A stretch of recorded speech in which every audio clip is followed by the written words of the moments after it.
Hey guys, Zero Hero here.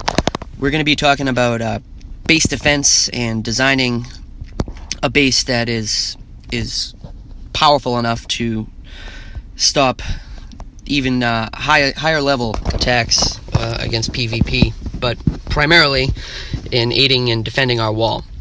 So we're going to go over some basic principles that you should apply to make your base as strong as possible. And the first thing you're going to need to do is make sure that both your barracks and your war factory are enclosed inside of your barriers. All right, and the reason that we do this is because a common tactic in attacking is to lure the defending units to the outer edges of the map where you can't be reached by the turrets and pick them off one by one. And so by keeping them tightly closed in, they'll defend with the turrets, and that just makes it much more powerful. All right, that's the first thing. The second thing is the types of defenders that you use are going to be important. These buildings right here, you need to protect at all costs, because the units, the defender units that come out of them, can make or break the win, you know, when you're defending. So they can make all the difference. So as far as the barracks go, I have mortarmen. They're the bread and butter of my defense. The splash damage against light vehicles is great. And then I also have some snipers to take out any air and pick off those light vehicles from a distance as well. All right. Next would be, where are we here? Your helipad. You know, fill them up.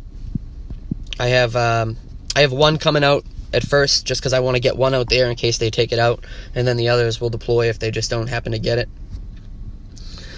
And for the war factory, I have an Abrams coming out first, just because it takes a hell of a lot of damage, and it doesn't do that bad as far as its own damage goes. So, and then after that, I use the Humvee IFVs because their health is high, and they deploy the machine gunners after they've been destroyed. So it's like a 2-for-1. And that's it for the defender units there. Let's talk about our defense platforms and our turrets. All right, you're going to want to make sure that you max out all of the turrets that are available on each platform. All right, so you can see that I have all of them unlocked. And this way you can switch it up depending on what's going on in the current metagame. I mean, they change things constantly on us, so that's why, you know, base defense will always be a fluid thing. You know, there's no set in stone, you know, best base defense. It really is all subject to debate. But the types of turrets that you use should really depend on what you get attacked with most. And in our tier, you're going to see full platoons of Humvees. You'll see platoons with an Abrams and some Humvees, maybe a helicopter, some snipers. So you want to keep them at a distance as best you can. So you place the turrets in the corners of your base. So as far as my base goes, you'll see that I have a salvo in this corner, keeping them from coming out in in the northwest direction here, getting in too close. And you notice that I have it on a transformer all by itself. That's so that it can fire pretty rapidly in this direction, since it's really the only turret that I have. And I have a minefield right here to protect it from, you know, when they try to sneak in under that blind spot there. And then I have a howitzer on this side, again with its own transformer, because the howitzer fires very slow to begin with, and so by putting it on its own transformer, you know, it makes it much more difficult for the light vehicles to dodge.